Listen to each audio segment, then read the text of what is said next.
Mother Teresa I rated as number one, and the reason I finally decided that she should be number one over Catherine of Siena, you could also make a strong case for, is simply because of the worldwide reach of her ministry, which is impressive. It's like the Salvation Army, except it's one person that started the whole thing. I mean, it's really quite astonishing.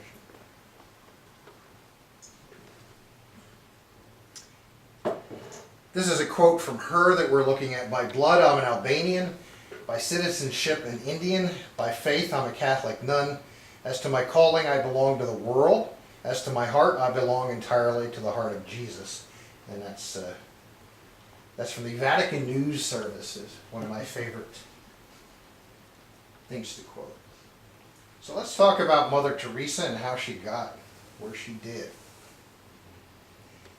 She was born, I'm not even going to attempt to pronounce the word.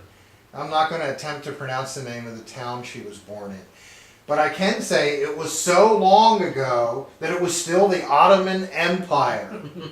1910, Mother Teresa is born in the Ottoman Empire. August 15th, 1928, so she's 18, is when she decides to become a religious, decides to become a nun, while visiting the shrine of the Black Madonna of Les Nice. So she joins the Sisters of Loreto as a missionary and remains a member of that monastic organization until 1948. 1929, she begins her novitiate in Darjeeling, India. May 24th, 1931, she becomes a nun and takes the name Teresa after Therese de Lisieux, who we talked about in this course. 1944, after 13 years as a nun, she's appointed head mistress of the Loreto Convent School in Calcutta. September 10th, 1946 is when everything changes. She has what she calls a religious experience or a call from God to, quote, leave the convent and help the poor while living among them. And that becomes her life's work until the day she dies. 1948, she becomes a citizen of India and begins to administer to the poor. In 1950, she's going to start an organization called the Missionaries of Charity. And she will be the head of that organization, or the superior general, from 1950 to 1997. So 47 years she is the head of that organization. Now, when that organization begins, it's about the size of the group we have here right now. But in time, it will be over 1 million people. October 7th, 1950, she receives official permission from the Vatican to start this new religious order, and she starts out with 13 nuns. 1952, she opens a hospice called the Home for the Dying in Calcutta. It will be the first of many hospices. 1955, opens the Children's Home of the Immaculate Heart for orphans. 1963, Missionaries of Charity Brothers is established, because up to that point it's all nuns. So she starts an organization for monks. 1965, the Missionaries of Charity goes global, opening an office in Venezuela. But at this point, nobody has heard of Mother Teresa. Even opening of the hospitals and hospices and all this stuff. Nobody knows who Mother Teresa is. This will change in 1969 when Malcolm Muggeridge releases a documentary about Mother Teresa entitled Something Beautiful for God. This was followed by a book of the same name in 1971, and suddenly Mother Teresa is a worldwide phenomenon. As a result of this publicity and of the good work she does, because let's face it, to win a Nobel Prize, you got to do something, but you also have to have the right contacts. She wins the Nobel Prize in 1979, and she starts winning awards.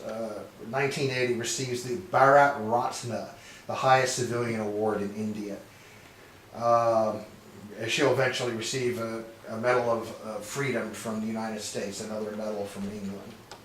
But 1982 is actually one of her most famous moments. She brokers a ceasefire between Israeli forces and Palestinian fighters to rescue 37 children trapped between the lines.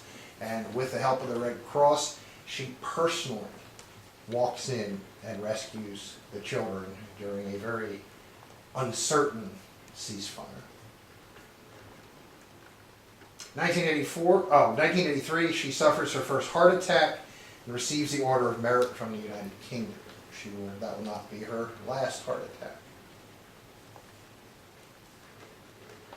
1984, Missions of Charity Fathers is established to work closer with organizations of priests. That's different than the brothers, the one for the monks. 1985, receives the Presidential Medal of Freedom Award from Ronald Reagan.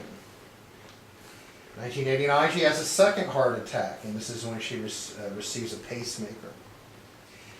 1991, at the age of 81, she personally establishes a Missionaries of Charities Brothers Home in Tirana, Albania. Personally goes there and opens it up. 81 years old. 1992, her official biography is released, written by Navin Chawla. November 16, 1996, she's granted honorary citizenship of the United States. It's something that doesn't happen a lot. I mean, people like Marquis de Lafayette, have received that honor. March 13, 1997, because of rapidly declining health, she resigns as the head of the Missionaries of Charity after 47 years leading what has become a massive religious order around the world. She dies the same year in Calcutta, West Bengal in India. And interestingly enough, in 1999, there's a Gallup poll. And it's looking at the list of the most widely admired people of the 20th century. You'll recall there were all kinds of lists and polls as the millennium got closer. And she finished first by a wide margin. So at least in the eye of the public, she finished before Churchill. She finished before Teddy Roosevelt. She finished before Billy Graham and John Kennedy and Ronald Reagan. She finished ahead of Charles de Gaulle. So I think it really is a good indication of the impact she had on people around the world. 2003, she's beatified as the Blessed Teresa of Calcutta. As far as I know, she is not yet a saint, but she's definitely on the fast track. August 28, 2010, I just thought this was something cool. India releases a 5 rupee coin in her honor. It commemorates her 100th anniversary, but it's also the amount of money she had in her pocket when she first came to India, which I think is quite fascinating.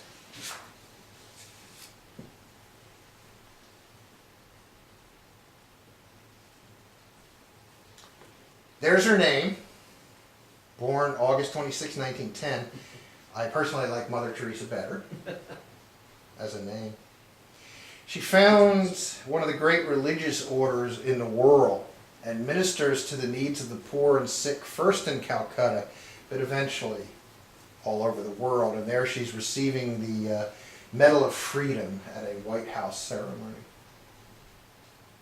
So the Missionaries of Charity, I keep talking about this religious order she founded and how big it is. So how big is it? I'm sure you want to know. It's big. The order which she founded, the Missionaries of Charity, by 2012 had over 4,500 sisters in 133 countries, with perhaps 1 million co-workers involved in the ministry. So that's Salvation Army size. That's a significant group. And it all started in 1950 when she got permission from the Vatican to start a new religious order. In time, this religious order established hospices, homes for people with chronic diseases such as AIDS, tuberculosis, and leprosy. Tuberculosis is still running rampant.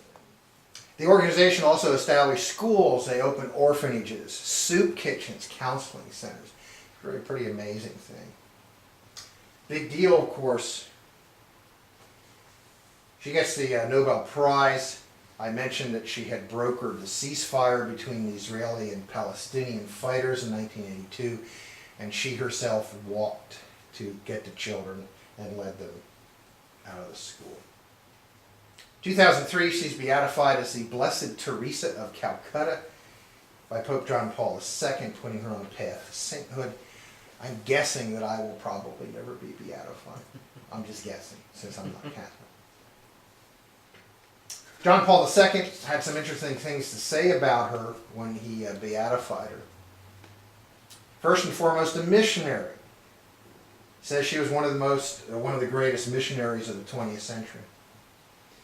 The Lord made this simple woman who came from one of Europe's poorest regions a chosen instrument to proclaim the gospel to the entire world, not by preaching, but by daily acts of love towards the poorest of the poor. A missionary with a universal language, the language of love. I think that's a good point, that she didn't... Can you think of her ever making speeches or delivering sermons? I can't. I mean, I saw her interviewed a few times, but she wasn't I think that's one of the reasons why she was so admired, because she wasn't a self-promoter. She wasn't really an evangelist. She was an action person. In a traditional sense, she was an evangelist through her actions. Missionary of charity, he talks about, it was actually the next one that I find the most interest. A missionary of charity, a missionary of peace, a missionary of life. Mother Teresa was all these. She always spoke out in defense of human life, even when her message was unwelcome. Mother Teresa's whole existence was a hymn to life. Her daily encounters with death, leprosy, AIDS, and every kind of human suffering made her a forceful witness to the gospel of life. Her very smile was a yes to life, a joyful yes born of profound faith and love, a yes purified in the crucible of suffering. So she was number one because of the example she led, because of the concrete good that she did, and because she started a religious order which now has over 1 million people around the world. And when I left Hewlett-Packard, I think they had offices in 120 countries. So the missionaries of charity have offices, have nuns in more countries than Hewlett-Packard.